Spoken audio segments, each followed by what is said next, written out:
éliminatoire de la 34e édition de la Coupe d'Afrique des Nations de football. Les Panthères sortent des deux matchs avec 4 points avec l'ensemble des As du foot ce soir. On va évoquer la question, sinon la préparation d'abord des Panthères du Gabon avant de venir au match. Mais également, on va se poser cette question, qui du ministère de la Jeunesse et des Sports, de la Fédération gabonaise de football et l'ONDC fait quoi autour de l'organisation des matchs de l'équipe nationale des Panthères du Gabon? Slange Pambo, bonsoir. Bonsoir, Rodrigue Bekele. Avant de donner la parole à nos invités, nos consultants, on va d'abord revenir sur les différents résultats du championnat national de football de première division qui s'est joué pour la 6e journée. D'abord, première partie. Sixième journée, évidemment, avec des belles affiches, belles rencontres et un feu d'artifice au stade Jean Coumont, je pense, à Lambaréné, où l'AS Pélican a atomisé le stade Migovayen sur la marque de 4-0. Ça ne s'arrange pas du tout pour cette formation du stade Migovayen qui reste lanterne rouge dans ce premier groupe-là du championnat de première division du Gabon. Par contre, l'AS Pélican montre depuis le début de la compétition de ce tournoi que c'est une équipe sur laquelle il faut compter pour la suite de la compétition. Et puis il y a aussi un autre Cador, finalement, qui fait un très bon début de saison. Du côté de Port-Gentil, c'est le Stade Mondji qui a étrié le CF Mounana sur la marque de 3 buts contre 1. Très compliqué, le CF Mounana qui patauge depuis le début de la compétition également. C'est l'un des grands de notre championnat, mais cette équipe de Mounana qui est en pleine reconstruction, il faut l'avouer, a du mal à véritablement entrer dans le championnat.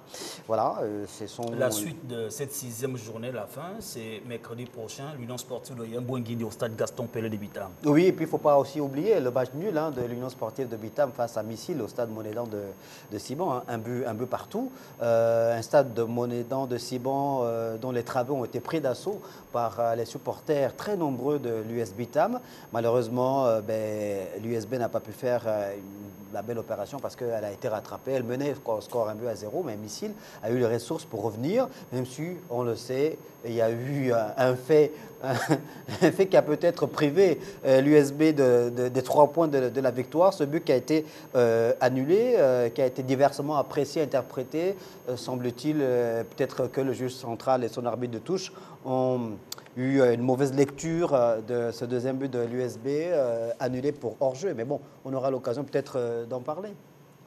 On parle également la suite du côté dans le groupe B. Lozo recevra le CMS et le Sang et Manga Sport va recevoir Asdikaki. Exemple de cette journée, c'est Akanda FC. Les différents résultats que chacun de vous souhaite peut-être commenter pour vous dire bonjour. Serge Mungengi. Oui, Rodrigue, bonjour. Bon, suite à ces résultats, simplement dire que les garçons sont restés plusieurs années sans jouer et qu'on constate que beaucoup ont repris plaisir à être sur les stades. Bien entendu, les supporters aussi. On l'a si bien vu, on le constate d'ailleurs avec le club bitamois. Mais c'est une très bonne chose puisqu'il y a de l'adhésion. Mangasport qui joue mercredi. Si Mangasport gagne, Mangasport peut refaire son retard. Oui, si Mangasport gagne, Mangasport fera certainement son retard. Mais Asdikaki aussi, qui court aussi après une performance, après avoir bien démarré le championnat. L'Itaki s'est un tout petit peu arrêté. L'Itaki a à cœur de vouloir refaire aussi son retard pour pouvoir figurer, à pouvoir amorcer la deuxième phase de ce championnat avec beaucoup de sérénité.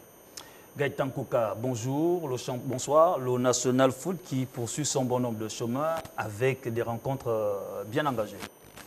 Oui, le tournoi national que vous appelez championnat national, encore une fois, je tiens à préciser et insister que c'est un tournoi et non un championnat, prend des allures que nous espérons, tout simplement parce que nous le disions, au regard de la longue durée et de la non-préparation, les gens ont du mal à se mettre en route, et étant donné que nous sommes quasiment dans la phase retour de ce tournoi, il est normal qu'il y ait plus d'engouement et plus de spectacles au niveau des joueurs et des spectateurs.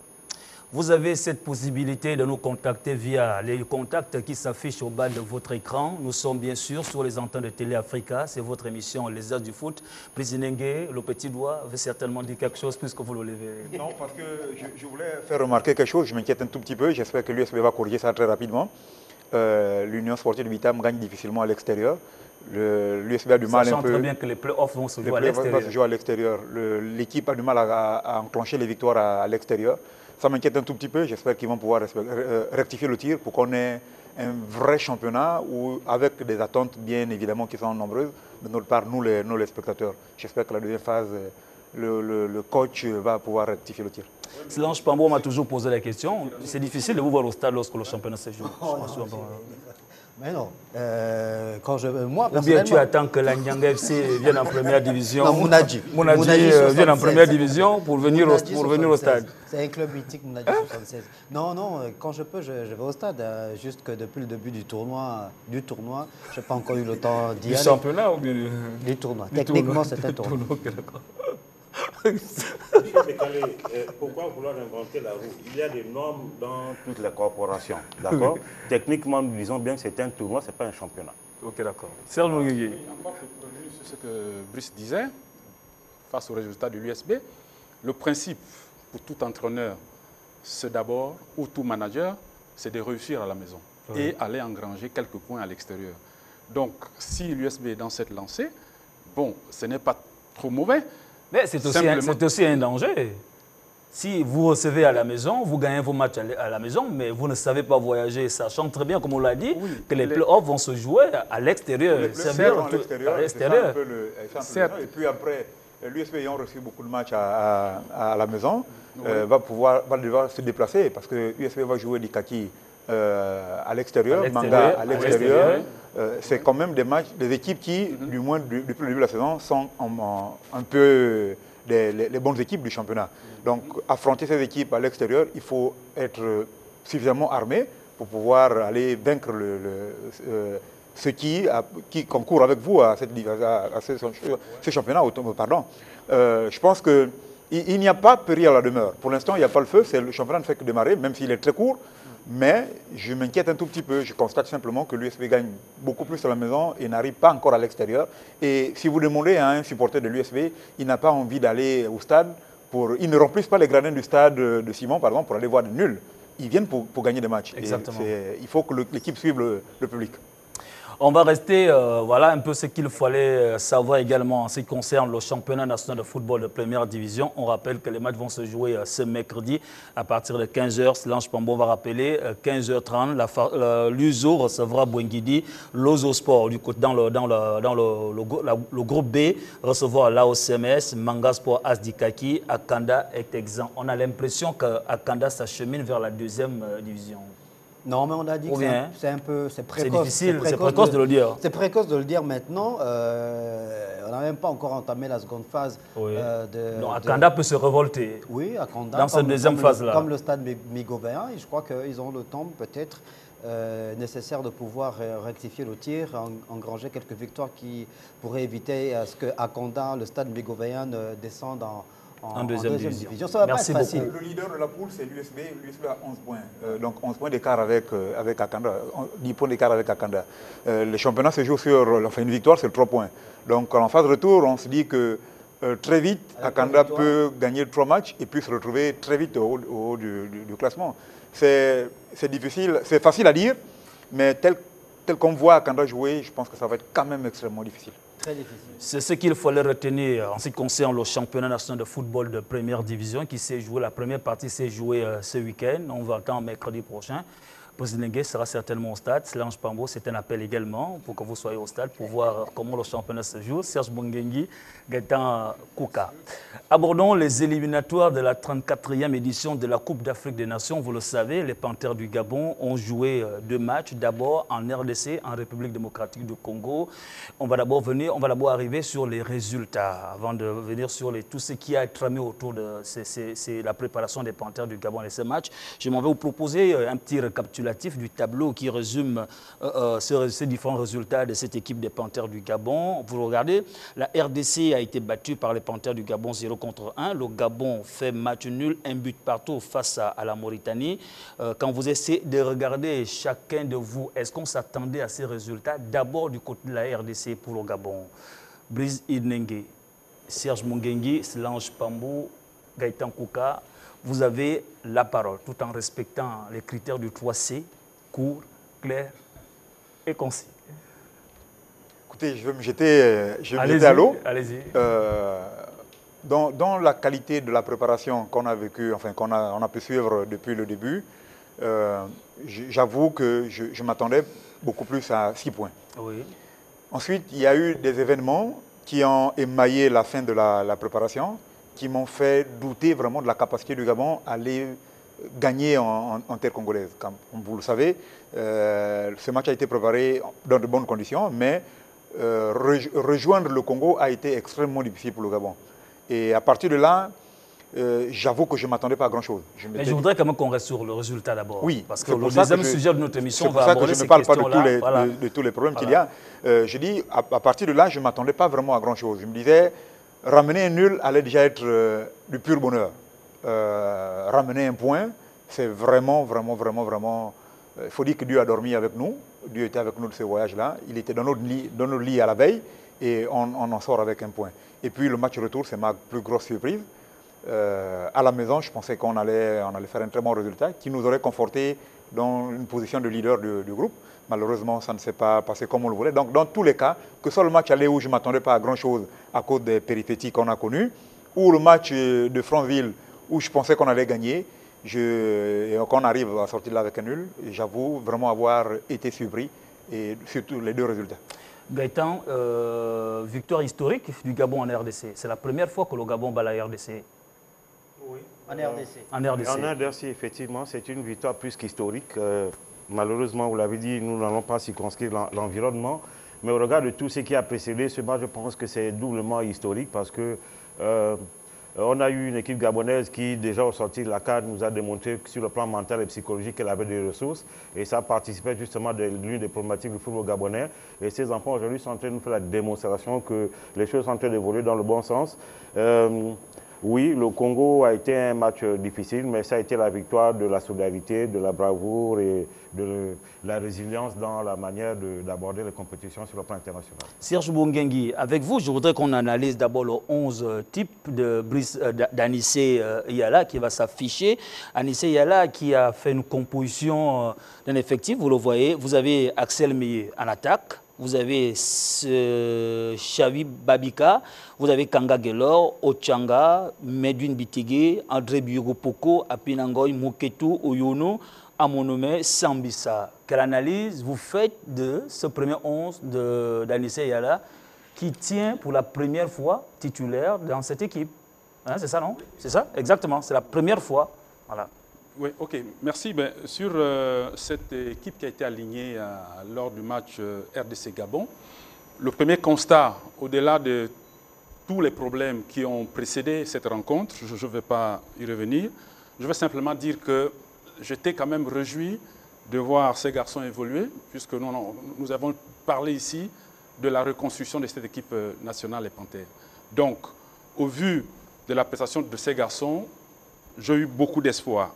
Sauf que cette équipe arrive jouer en RDC avec une idée, disons, d'être affaiblie, avec beaucoup de faiblesses. Ouais. Donc, suite à cela, elle a dû se resserrer les coudes pour pouvoir mettre en place la stratégie qui a bien voulu que cette équipe joue en bloc bas, histoire de laisser cette équipe, l'équipe congolaise, se déployer et jouer les contre-coups. Dieu merci, ça a marché avec le petit Babika qui a eu beaucoup de réussite sur un jeu de tête. Mais qu'à cela ne tienne, cette équipe aussi nous a donné l'impression qu'avec le retour d'un garçon comme Apinangoy, l'axe défensif a été renforcé. Malgré l'absence de Kole Manga, cet axe a été renforcé et qu'on envisageait dans ce cas une équipe plus équilibrée au match du 8 à Franceville. Donc, pour ma part, c'est une équipe qui a répondu stratégiquement aux conditions qui se sont présentées à elle. D'où le résultat historique. Même si l'on pense que le football, ce n'est pas un jeu de mérite, nous savions tous que l'équipe des Panthères allait à ce match avec beaucoup de difficultés, mais qu'à cela ne tienne, il a été encore démontré que le foot n'est pas un sport de mérite. Même en étant diminué, on peut réussir, mais on ne peut pas le refaire à chaque instant.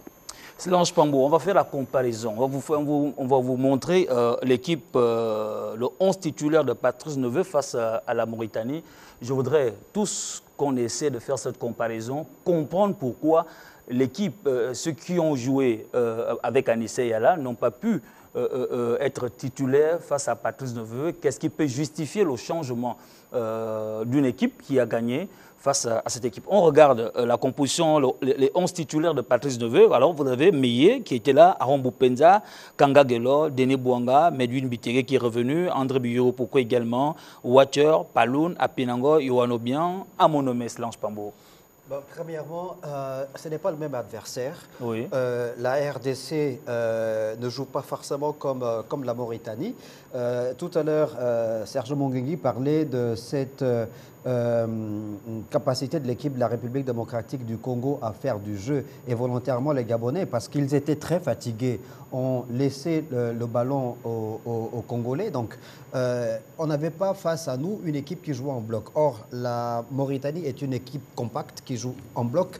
Et Patrice Neveu, pour ce match-là, avait récupéré l'essentiel de son groupe, donc les cadres aussi. Donc, comment repartir avec une équipe B, certes, qui a fait un résultat positif face à la République démocratique du Congo, face à une équipe de Mauritanie qui, elle, a tout son groupe et qui joue de façon compacte. Donc, de façon, je veux dire, naturelle. On a pour habitude de dire qu'on ne change pas l'équipe qui gagne. Non, ce n'est pas le même contexte. C'est pas le même contexte ou pas? Ce n'est pas le même contexte. Pourquoi? Parce que si on avait préparé cette rencontre-là dans de très bonnes conditions, surtout en ce qui concerne le voyage, c'est-à-dire si les cadres avaient été présents en République démocratique du Congo, jamais Palin, jamais Yohan Obiang, jamais Denis Bouanga, jamais Boupenza ne devait être au banc.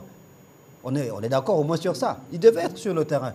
Donc, la composition de l'équipe qui est faite par Neveu, mais qui est coachée sur le terrain par Anissé Yala, c'est une équipe dont le schéma tactique s'est adapté au contexte qui prévalait à ce moment-là. Donc, on a fait avec les joueurs qui étaient présents, les fameux 14 ou 13 joueurs qui étaient là, parce que Kouélé était, on avait trois gardiens et Kouélé était blessé. Donc, on fait avec le groupe qui était là. Mais face à la Mauritanie, c'est autre chose. Il a récupéré ses cadres, il fait jouer les cadres, sauf qu'il y a eu des limites dans son schéma tactique. Et là, on peut se poser des questions sur le choix des hommes face à la République, face à la Mauritanie. Pourquoi il fait jouer Watcher? On se pose des questions. Pourquoi il maintient Axel Meillet en pointe, un joueur qui est un attaquant de pointe qui joue dos à la défense? Pourquoi faire, en fait?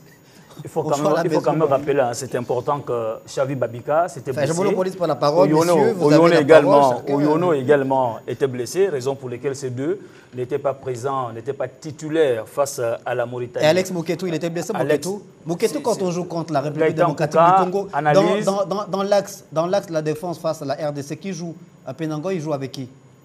Mais pourquoi Mouketou n'est pas reconduit face à la Mauritanie pour faire jouer Palin à droite? C'est la raison pour laquelle on analyse. Voilà. Quelle analyse vous faites de ces deux compos? Nous avons eu une même gestion. Déjà, la première chose à faire, c'est rectifier ce que vous avez dit, pour dire qu'il y a une équipe qui a été conduite par Anissé Yala et une autre par Neveu.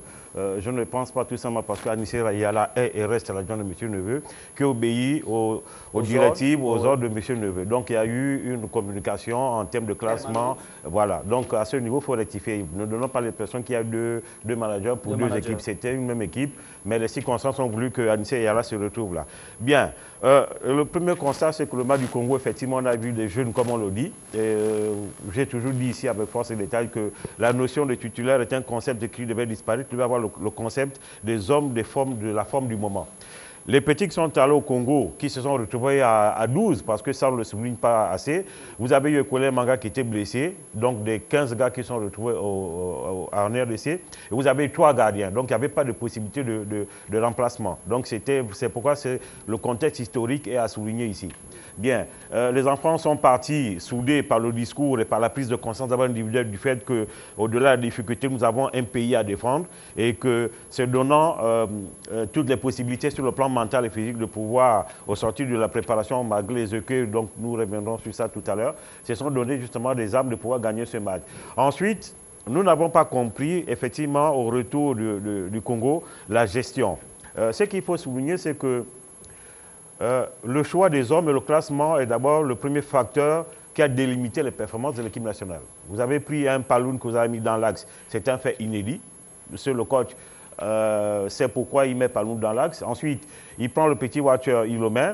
Et on a eu un positionnement de joueurs qui ont été d'abord les premiers adversaires du Gabon, au-delà du facteur récupération, parce que visiblement, on n'a pas eu de percussion, parce que la première action offensive dangereuse qu'a eu le Gabon, c'était à la 39e minute.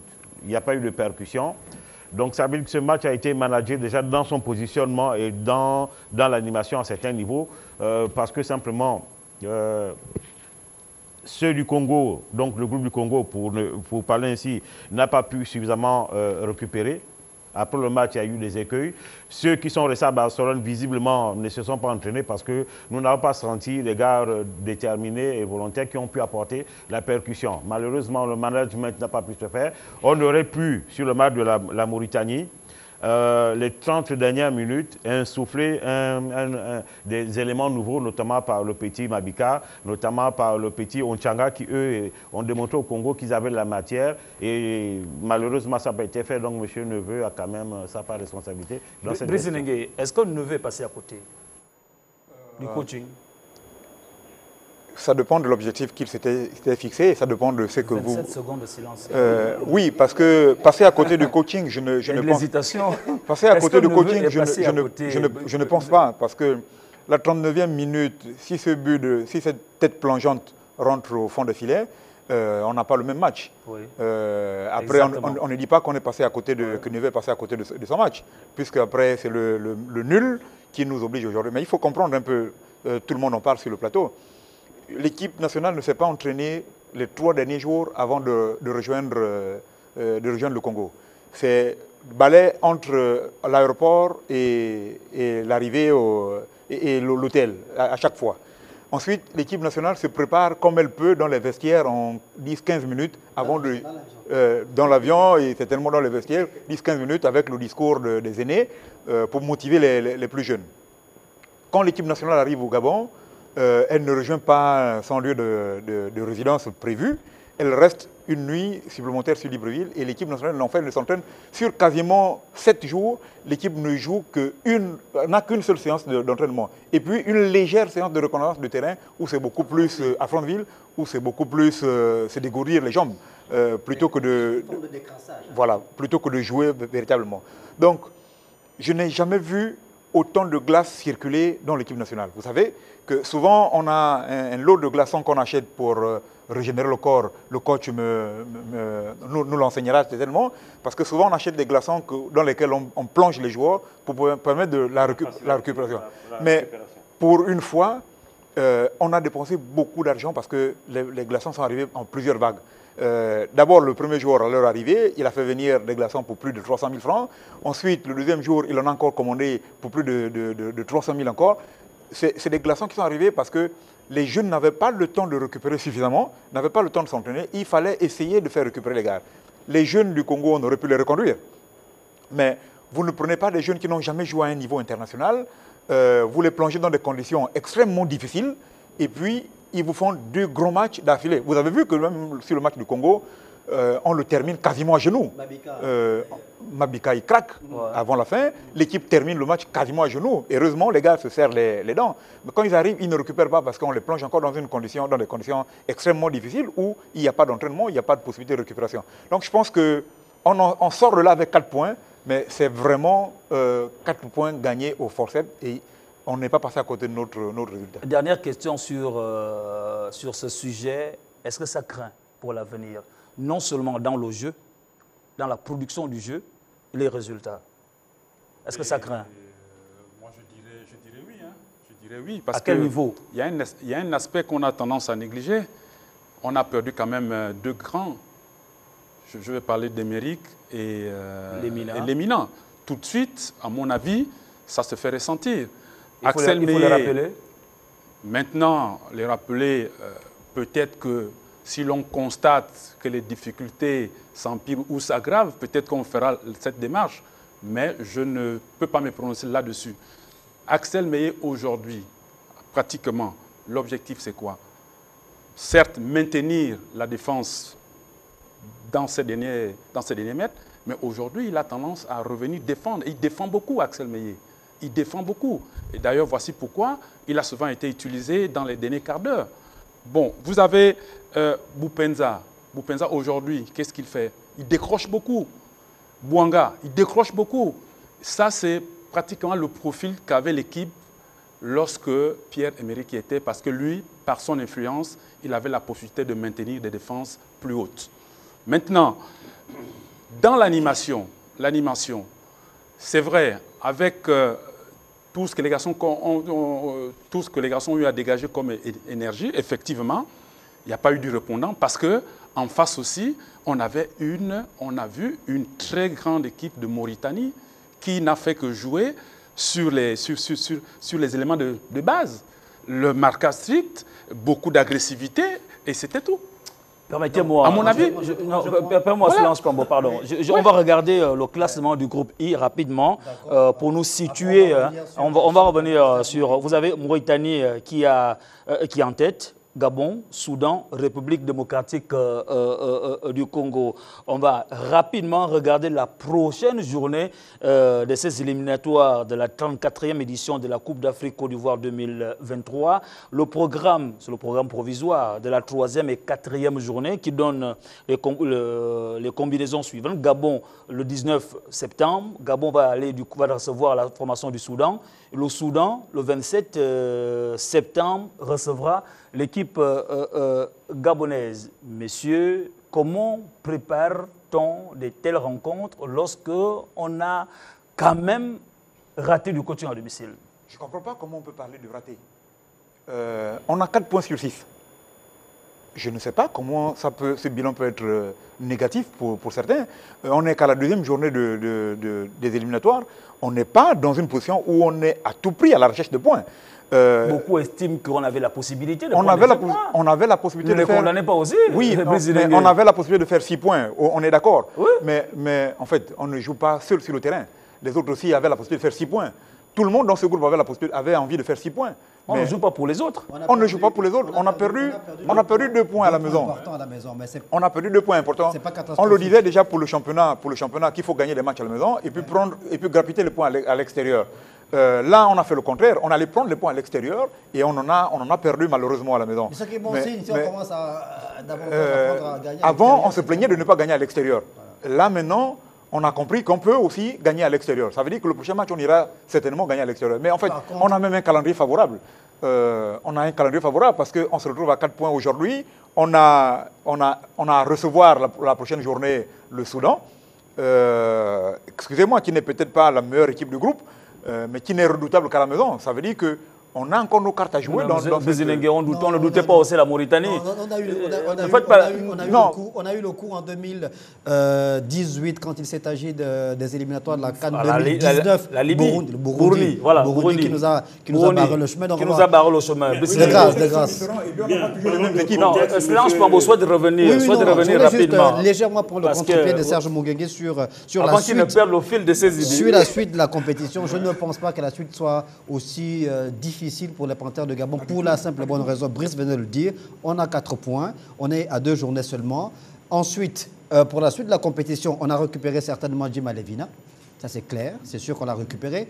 Aaron Apinangoy, Dieu merci, tout le monde a vu qu'il est revenu. Il est au top de sa forme. Et si Ekwele est là, ça fait plus la même chose. Dans l'axe central, Ekwele Apinangoy. Je suis sûr que Watcher ne sera plus à droite, comme latéral droit. Je suis sûr. C'est mon avis. En tout cas, voilà. Donc, on a les hommes qu'il faut pour aborder dans de très bonnes conditions la 3e et 4e journée. Le problème ne se pose pas en si, pour moi, on commence à... Laisse Pambo aller au bout de... Oui. Non, c'est ce que je suis en train de dire. Et je voulais quand même rebondir sur ce qu'a dit monsieur Légué. Nous faisons vivre l'émission. Non, vous voyez, M. Inengue, ces jeunes qui ont joué, qui ont pris part à cette rencontre au Congo, l'ont fait dans un contexte extrêmement difficile, sur le plan physiologique et sur le plan mental. Ça veut dire que les jeunes ont démontré qu'ils avaient de la ressource. Et en plus, derrière, vous avez dit que ce sont les jeunes, donc déjà par rapport à l'âge, qui ont une facilité de récupération rapide. Plus que nous avons joué sur le facteur récupération, pourquoi ne pas avoir reconduit ne serait-ce que 20%, 30% de ces jeunes qui ont démontré sur ce match qu'ils pouvaient. Et on aurait pu apprécier. Ah, c'était déjà la première chose. Deuxième chose, nous spéculons, mais cette spéculation est rendue grâce au fait que les joueurs aient pris part à ce match. Parce qu'on ne vous le dit pas, on aurait pris forfait. Parlons des statuts et règlements de la CAF.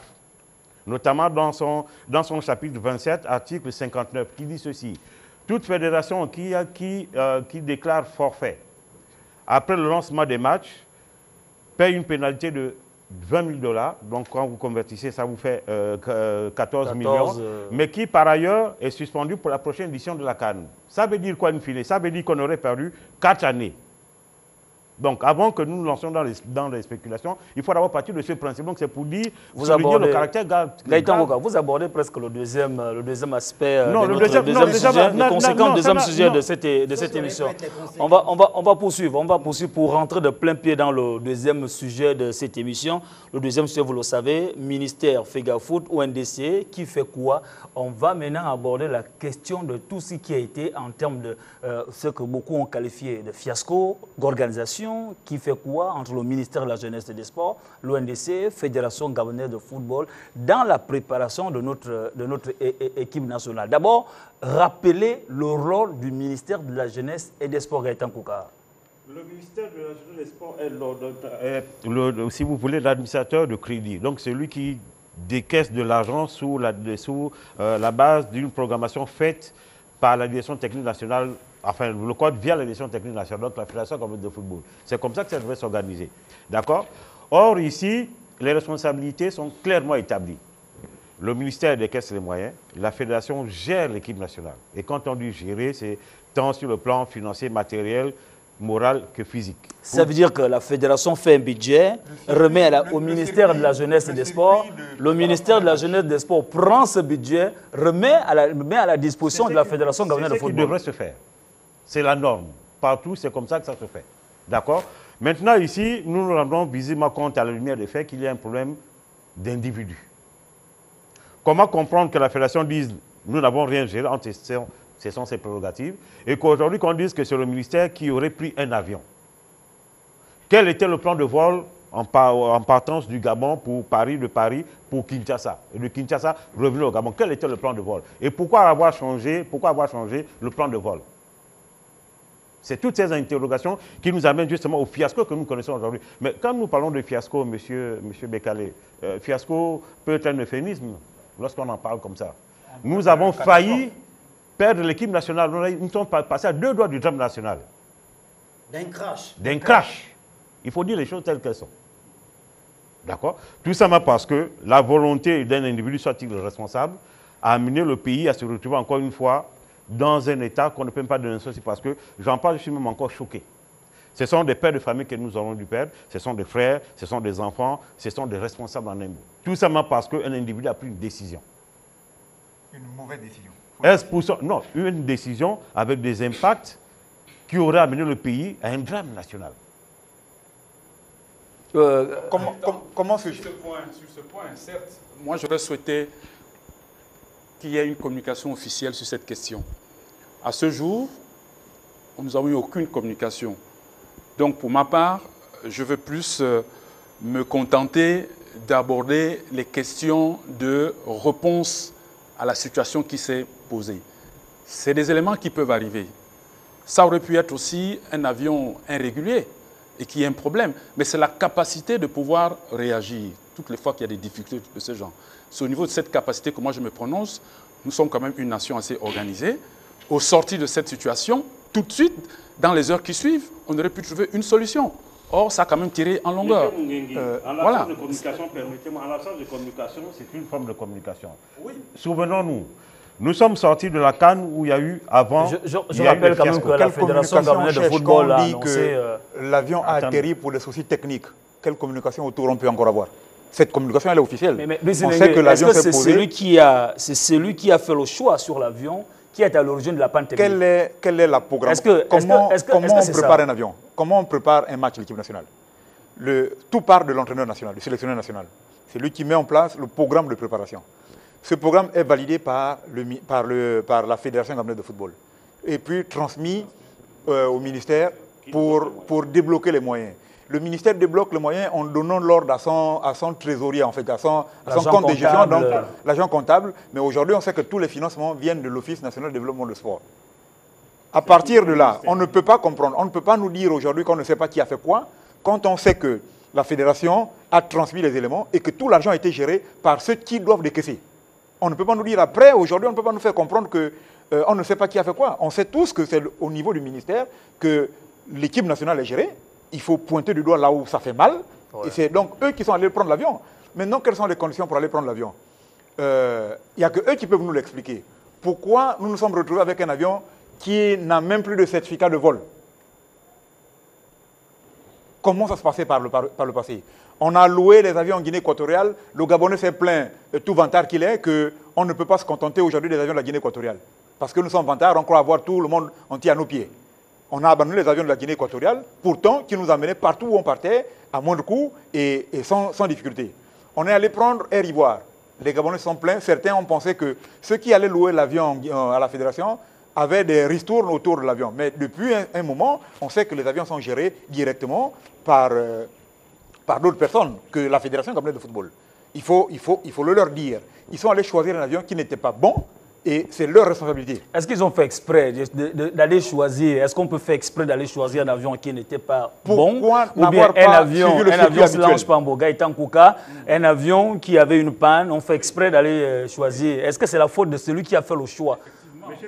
C'est pourquoi je dis, en termes de communication, quand on me dit que l'avion a eu une panne technique, bon, pour moi, certes, c'est une information, mais en termes de communication, on évoque quand même d'autres éléments, les raisons, voilà. Il fallait, oui. N'ayant pas tous ces éléments, moi je dis ceci. Si aujourd'hui, on vous dit de faire un choix qui vous engage sur, disons, une activité grandiose et qu'il arrive un incident, mais vous serez plus jugé dans votre capacité de rebondir. Parce que pourquoi moi je dis, en termes d'avion, en panne ou pas, bon, le problème, parce que ça peut arriver dans tous les cas de figure. Le problème, simplement, pour ne pas me répéter, c'est la capacité de rebondir devant cette situation. Slange Pambo, est-ce qu'on peut parler d'un malentendu entre le ministère de la Jeunesse et des Sports, Fédération gabonaise de football? Écoutez, au XXIe siècle, en 2022, ce serait complètement risible que de penser ou que de dire qu'il y ait de malentendus. On ne peut plus se retrouver dans ce genre de configuration où il y a des malentendus parce qu'on parle du Gabon, on parle de l'équipe nationale du Gabon. C'est l'équipe senior, ce sont les ambassadeurs de la République. C'est un pays, le Gabon, qui a quand même, je l'ai dit il y a 2 semaines, je crois, sur le plateau, qui a quand même une certaine expertise dans le domaine de l'organisation des événements, notamment en ce qui concerne le football. Vous ne pouvez pas quand même être un pays qui a organisé la finale du Trophée de champion en 2013 au stade de l'Amitié. Quand même, on a vu Zlatan Ibrahimovic venir jouer et puis vous retrouvez en 2022 dans l'incapacité de pouvoir gérer en une semaine votre équipe nationale de football. Il y a un problème, en fait. Il y a un problème. Les centres de décision sont éparses. La grille de lecture qu'on a est complètement, j'ai envie de dire, floue, alors que les choses sont normalement claires. Alors que chacun, comme on le dit, comme aime à le dire le président de la Fédération gabonaise de football, Pierre-Alain Mungengui, que chacun est... La vie est comme une piste d'athlétisme, chacun dans son couloir. Voilà, que chacun reste dans son couloir. Je crois que c'est le Gabon qui va gagner si on s'approprie cette réalité-là. C'est très important. Je reviens, je m'en vais vous proposer les propos d'Aaron Boupenza. Vous allez suivre, tous analyser ces propos. Aaron Boupenza, il dit ceci: il faut que les choses soient dites pour le bien de notre pays, de notre football. C'est facile de cracher sur les joueurs et de tout mettre sur leur dos. Il est temps que les politiques et les gens de la Fédération gabonaise de football assument leurs responsabilités. Sinon, on va aller dos au mur, on va dans le mur. Voilà. Il faut que les choses bougent maintenant. Monsieur Bécalé, nous sommes sortis de la CAN Pierre-Emerick Aubameyang, Mario Lemina ont été sanctionnés par leurs dirigeants. Simplement parce qu'ils auraient eu un comportement, on va trouver un terme élégant, anti-sportif, pour avoir souillé le Gabon. Un cas comme celui où on a failli un crash. Qui sanctionne qui? Vous savez, dans nos villages, nous qui allons un peu au village, dans nos villages, on dit, lorsqu'un villageois se comporte mal, il n'est pas sanctionné par le chef du village, le problème n'est plus au niveau. Le problème ne se situe plus au niveau du villageois, mais au niveau du chef du village.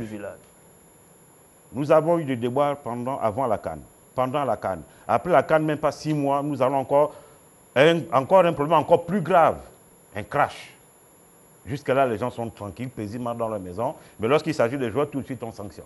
On poursuit Gaëtan Kouka dans des réactions, bien sûr. Brice Nengue, le milieu de terrain des Panthères du Gabon, André Biyogo Poko, il a dit aussi on va retenir la victoire, mais que cette dernière ne nous fasse pas oublier ce qu'on a vécu. Pour l'instant, soufflons, savourons et reposons-nous, car la marche est longue. Gabon d'abord, tout pour le pays. Je ne connais pas beaucoup de personnes qui peuvent débarquer d'un avion. Quand vous descendez, il est complètement entouré par la police, l'armée et toutes les forces possibles, tous les secouristes possibles. Et puis tu gardes l'esprit tranquille. Quand Poko dit qu'on ne doit pas l'oublier, il faut qu'on se remémore qu'il ne faut pas qu'on le fasse la prochaine fois de la même façon. Parce que ce qu'on a fleuré une fois peut se répéter à tout moment si on commet les mêmes erreurs.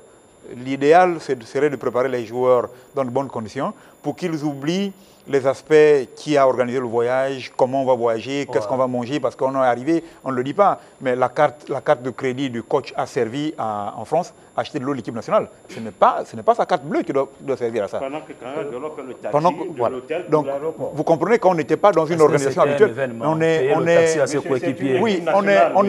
quand même, on a vécu quand même un certain nombre d'événements. C'est un geste qu'un joueur peut faire. On a vécu un certain nombre d'événements qui doivent nous éloigner de certaines choses. C'est un geste qu'un joueur peut faire simplement. Pourquoi ça va devenir une information ou un événement? Nous parlons de l'équipe nationale du Gabon. Il y a un budget qui a été dégagé sur la base d'un programme bien établi en termes de transport. À ce titre-là, ça ne peut pas être un joueur qui dépend de sa poche, le transport de l'équipe nationale, de l'hôtel pour l'aéroport en prenant le taxi. C'est inadmissible. On poursuit dans les réactions. Bruno Ekole Mangé également en colère après la victoire face à la RDC, Lange Pambo, Serge Mungengi. Il dit ceci: les responsabilités que j'ai aujourd'hui me poussent à exprimer ma colère et ma déception. Cela ne peut pas continuer. Nous subissons un manque de professionnalisme qui a impacté négativement sur nos performances et qui, cette fois, a mis nos vies en danger. Il est temps d'arrêter le pilotage à vue au sein de la sélection nationale. Vous venez là de mettre en relief un beau florilège de réactions des joueurs emblématiques de cette équipe nationale. Le capitaine Bruno Ekole, le vice-capitaine Poko, André Biyogo Poko, Aaron Boupenza. Ce sont les premiers ambassadeurs. Ce sont des joueurs qui ont parlé là en allant chercher au fond de leur tripes, non seulement pour dénoncer, mais également ils se sont montrés exemplaires sur le terrain. Je pense qu'il ne faut surtout pas banaliser ce qui s'est passé par rapport à cette situation. Gaëtan l'a si bien résumé. On a préparé la CAN Total Énergie Cameroun 2022 dans des conditions assez cocasses, malgré le fait qu'on ait été éliminé en 8e de finale. Ensuite, on entame les éliminatoires de la 34e édition dans des situations encore plus catastrophiques. On passe à côté d'un crash qui aurait pu coûter la vie à notre équipe nationale, aux dirigeants, aux journalistes sportifs qui allaient prendre ce vol-là. C'est trop facile que de vouloir passer rapidement sur une situation aussi regrettable qu'il faut dénoncer avec la dernière énergie. Ce n'est pas possible. Il faut que les gens aient le courage de parler, de communiquer, comme l'a si bien dit Serge. La fédération, regardez ce qui se passe. Le 28 mai dernier, on a disputé la finale de la Ligue des Champions d'Europe. Un match qui a opposé le Real Madrid à Liverpool. Vous savez dans quelles conditions ce match s'est joué? Vous savez qu'il y a des milliers de supporters, anglais notamment, qui n'ont pas eu accès au stade. Mais après, le ministre de l'Intérieur français, Gérard Darmanin, la ministre de Sport ont été auditionnés par le Sénat pour faire la lumière sur ce qui s'est passé. Parce que ça jetait de l'opprobre sur la République française. Aujourd'hui encore, les citoyens anglais ont la possibilité de pouvoir ester en justice l'État français parce qu'ils se sont sentis offusqués, blessés, volés par ce qui s'est passé. Mais vous estimez que l'équipe nationale du Gabon, qui se retrouve dans ce genre de situation, non mais attendez, la République, pendant 3 jours, pendant une semaine, la République gabonaise a été suspendue à cet épisode, l'épisode de l'avion qui devait transporter l'équipe nationale. Vous voulez comment pouvons-nous attendez, qui doit communiquer? Mais qui doit communiquer? Mais il y a le ministre des Sports, il y a le fils national, il y a la FECAFOOT, mais toutes les parties prenantes, il y a les parties. A annoncé une conférence de presse depuis la République démocratique du Congo. Jusqu'à ce jour, on n'a pas de nouvelles. À ce matin, on a annoncé également cette conférence sur cette situation. Qui a fait la lumière? Il y a une certaine incapacité. À un moment, il faut respecter les citoyens gabonais. Il faut respecter les Gabonais. Le Parlement a pris le relais pour convoquer les ministres. Pourquoi nos députés, nos sénateurs dorment alors qu'il a failli avoir un crash, un drame national? On poursuit dans la réaction des joueurs au cours de la conférence de presse. Pourquoi également est revenu? Là, je voudrais écouter Gaëtan Kouka sur ses propos après la conférence de presse. Lui, Poko, il dit « Je pense qu'aujourd'hui, il y a 2 générations qui se rejoignent et qui essaient de former un seul groupe. J'espère que ça va continuer comme ça avec l'aide du staff, même si ceux qui nous dirigent plus haut, je ne sais pas qui c'est, font ce qu'ils font. Nous, on va se battre pour donner le meilleur de nous-mêmes. » Il dit ceux qui nous dirigent plus haut. L'équipe nationale, ce n'est pas Disneyland. Hein? C'est pas le marché de Momboué, c'est pas la foire d'Amboine. C'est Gaëtan Kouka qui a la parole. Je comprends. Vous voyez, nous sommes tous des patriotes. Et la notion de patriotisme, nous l'avons chez lui encore. À ce pays, nous sommes également attachés. Et reconnaissants. Personne n'a de passe de droit. Hein? Attaché et reconnaissant. Pour ce que la République nous donne. Et à certains d'ailleurs. La Constitution dit le peuple gabonais conscient de sa responsabilité devant le peuple et devant Dieu. C'est de ça dont il est question. Vous ne pouvez pas comprendre que nous soyons sortis de la canne. Le contribuable, donc l'État, a engagé son argent. Ni la Fédération gabonaise de football, ni le ministère, à ce jour, personne n'a communiqué. Mais pourtant, nous connaissons des déboires d'une gravité qu'on ne peut même pas qualifier. Personne ne communique. À partir du moment où vous ne communiquez pas sous forme de bilan, comment voulez-vous rectifier les choses? Je le dis tous les jours, nous prenons le même et nous recommençons. Aujourd'hui, on aurait fait bouger les lignes si ce crash était avéré malheureusement. On aurait vu les gens se précipiter, ça et là.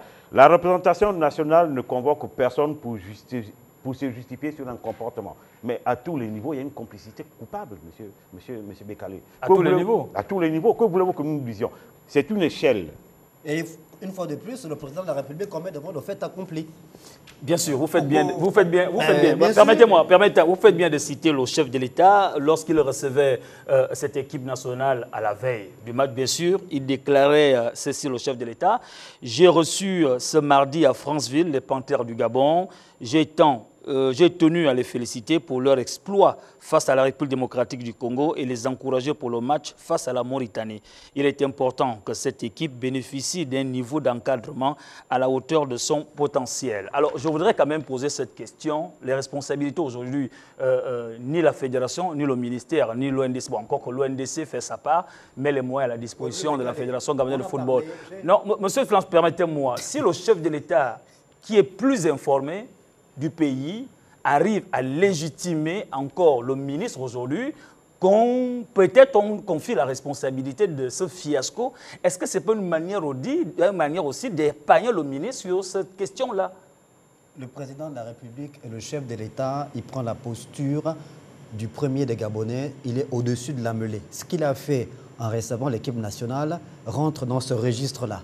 Il n'y a pas à descendre à ce niveau-là pour venir se justifier ou justifier le fait qu'il maintienne le ministre des Sports à son poste ou pas. Et l'horloge du chef de l'État, c'est le chef de l'État lui-même qui fait tourner les aiguilles. Premièrement, il ne cède pas à la pression populaire. Oui. On est d'accord? Oui.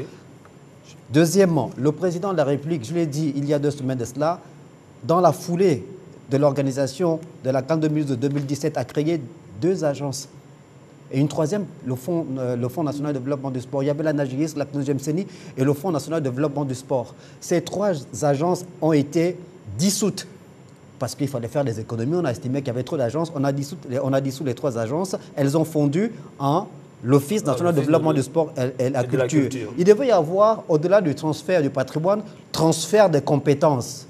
Le transfert de compétences. En fait, c'est l'Office qui devait être l'organe institutionnel qui devait accompagner la Fédération gabonaise de football dans la gestion de l'équipe nationale dans certains secteurs. Je sais de quoi je parle. J'ai travaillé dans la CNOGEMSENI pendant 4 ans. On a organisé les matchs de l'équipe nationale. Je ne pense pas qu'en en 4 années d'existence de la NAGEIS, la CNOGEMSENI, qu'on soit passé à côté d'une telle catastrophe. Jamais de la vie. L'Office national de développement du sport, le décret qui le crée, on le connaît. Ses compétences, son rôle, ses missions sont clairement définies. Il faut prendre le décret d'application qui permet justement à ce que cet office-là puisse effectivement travailler et être l'organe technique qui accompagne la Fédération gabonaise de football dans la gestion de l'équipe nationale sans dépouiller évidemment la Fédération de ses prérogatives. Merci beaucoup. Encore que de toutes les informations que nous avons, tout se passe assez bien entre l'Office et la Fédération gabonaise de football. Il n'y a aucun problème. Le problème aujourd'hui... Est-ce qu'il y a un problème entre Fédération gabonaise et le ministère? Je pense que le problème aujourd'hui vient de l'intrusion du ministère au milieu des 2 autres. Mais comment on parle de l'intrusion puisque le ministère a un droit de regard sur... Oui, droit de regard, ce n'est pas droit de gestion. Droit de regard, ce n'est pas droit de gestion. C'est 2 choses différentes. Il a un droit de regard ou pas? Il a le droit. Allez, vous avez le carton rapidement, carton rouge aux autorités qui ont on va pas tergiverser. Oui. Carton rouge donc au ministère de la Jeunesse et des Sports, oui, qui est malheureusement l'organe qui allait louer l'avion et qui a voulu organiser tout à la place de la Fédération et de l'Office national de développement du sport. Et malheureusement, tout s'est soldé par une catastrophe. Merci beaucoup, Brice Ningué. Carton rouge, c'est ça au ministère de la Jeunesse et des Sports. C'est ça exactement. Au ministère en particulier. Serge Mungengi. Allez. Rapidement. Serge Mungengi me donne son carton. Non, ben oui, merci. Allez-y rapidement, Serge. Nous sommes... Carton rouge ici, oui, simplement, à ceux qui ont eu l'initiative de contracter cet avion, oui, et qui, lors de cette démarche, n'ont pas prévu des mesures alternatives. Carton rouge. Merci beaucoup. Gaëtan Kouka. Rapidement, Gaëtan Kouka. Monsieur Bekale, s'il m'était permis, admis d'infliger 2 cartons rouges au ministère, je n'hésiterais pas. Oui. Double ou triple carton rouge au ministère des Sports. Merci beaucoup. Silence Pambo. Le gouvernement, je sais que le gouvernement de la République fait beaucoup pour la mise à disposition de l'équipe nationale, des moyens qui doivent permettre à cette équipe d'être dans les meilleures conditions. Mais on a bien vu que pour les 2 dernières sorties, ça a été limite un fiasco. On est passé à côté de la catastrophe. Donc un carton rouge au gouvernement de la République pour dire plus jamais ça. L'équipe nationale du Gabon de football ne mérite pas un tel traitement. L'équipe éditoriale autour de Berlek Lekouba, les As du foot, c'est terminé pour aujourd'hui. Nous aurons l'occasion de vous retrouver lundi prochain avec le même plaisir. Portez-vous comme un ballon de foot, toujours en mouvement.